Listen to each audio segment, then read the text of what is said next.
Voters prefer Biden over Trump on almost all major issues. Poll shows Joe Biden leads President Trump 50% to 41%, and New York Times Siena College poll shows, with voters favoring him by wide margins on the coronavirus and law and order. Joseph R. Biden Jr. holds a 9-point lead over President Trump amid widespread public alarm about the trajectory of the coronavirus pandemic and demand among voters for large-scale government action to right the economy, according to a national poll of likely voters conducted by the New York Times and Siena College. With just 2 weeks left in the campaign, Mr. Trump does not hold an edge on any of the most pressing issues at stake in the election, leaving him with little room for a political recovery, absent a calamitous misstep by Mr. Biden, the Democratic nominee, in the coming days. The president has even lost his long-standing advantage on economic matters. Voters are now evenly split on whether they have more trust in him or Mr. Biden to manage the economy. On all other subjects tested in the poll, voters preferred Mr. Biden over Mr. Trump by modest or wide margins. Mr. Biden, the former vice president, is favored over Mr. Trump to lead on the coronavirus pandemic by 12 points, and voters trust Mr. Biden over Mr. Trump to choose Supreme Court justices and to maintain law and order by 6-point margins. Americans see Mr. Biden as more capable of uniting the country by nearly 20 points.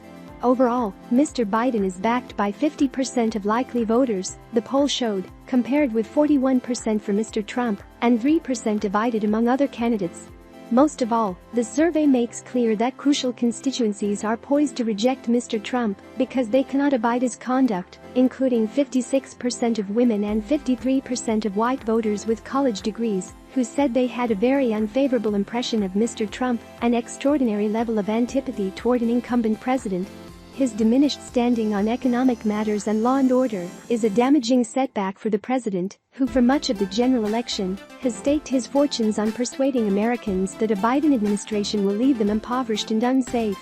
But that argument has not managed to move the electorate in his direction. Nor, according to the poll, have Mr. Trump's efforts to tarnish Mr. Biden's personal image and make him unacceptable to swing voters. 53% of voters said they viewed Mr. Biden in somewhat or very favorable terms, compared with 43% who said the same of Mr. Trump. A majority of voters said they saw Mr. Trump unfavorably, with 48% viewing him very unfavorably. The margin of sampling error for the poll, which was conducted from October 15 to 18, was 3.4 percentage points. Part of the shift away from Mr. Trump on the economy may stem from voters' urgent hunger for new relief spending from the federal government, which Mr. Trump has nominally endorsed, but which he has not sought actively to extract from congressional Republicans. 7 in 10 voters, including more than half of Republicans, said they wanted to see a new multi-trillion-dollar stimulus program that includes government support for citizens and emergency help for state and local governments. There is also widespread public support for a $2 trillion renewable energy and infrastructure package that Mr. Biden has proposed as a form of economic stimulus. Michael Zamatis, an independent voter in Minnesota, said that he did not have complete confidence in Mr. Biden, but that he saw him as a clearly superior option to Mr. Trump when it came to the pandemic and the economy. "I guess I would say I have 70% confidence in him," said Mr. Zamatis, 49, who said he believed a Democratic administration would better handle the coronavirus pandemic. Once that is dealt with, the economy will fall back into line. Voters have also been unpersuaded by Mr. Trump's insistence, in defiance of public facts, that the coronavirus is receding as a problem. A slim majority of voters said they believed that the worst of the pandemic was yet to come, compared with 37% who said the worst was over. But many voters also seem to be separating their personal well-being from their views on the state of the country. About half said that they were personally better off than they were 4 years ago, compared with 32% who said they were worse off. However, a clear majority of voters, 55%, said the country as a whole was doing worse than in 2016. Mr. Trump retains a few important bastions of support, most notably among white voters without college degrees, who continue to favor him over Mr. Biden by 23 percentage points. But that lead is far narrower than the advantage Mr. Trump held among less educated whites in 2016, when those voters preferred him over Hillary Clinton by 37 points. Mr. Biden is on track to win with the overwhelming support of women, people of color and whites with college degrees. If women alone voted, the election would be a landslide of epic proportions. Mr. Biden is ahead of Mr. Trump among female voters by 23 points, 58% to 35%. And unlike 4 years ago, the Democratic nominee is leading Mr. Trump among white women by a formidable margin, 52% to 43%. Katherine Jorgensen, 51, a registered Republican in Brookfield, Wisconsin, said that she did not vote for Mr. Trump in 2016 and would not do so this year. Mr. Trump, she said, has been so divisive throughout his tenure as president. The important thing is bringing the country back together and addressing the divisions affecting people like racial equity, Ms. Jorgensen said. A rare spot of welcome news for Republicans came on the subject of Judge Amy Coney Barrett's nomination to the Supreme Court. While more voters said they would like to see Mr. Biden choose future justices rather than Mr. Trump, a plurality of voters also said that the Senate should vote on Judge Barrett's nomination before the election. Voters were about evenly split on Ms. Barrett as a nominee, indicating that the Supreme Court fight had not given a clear electoral advantage to either party. But a sizable number of voters, about 1 in 7, gave no opinion, suggesting the court fight had not become an all-consuming issue. 44% of voters supported Judge Barrett's nomination, 42% opposed it, and the remainder declined to take a position. If Mr. Biden's win the election, it remains to be seen whether he will be a compelling enough president to meld a broad array of anti-Trump constituencies into a sturdy governing alliance.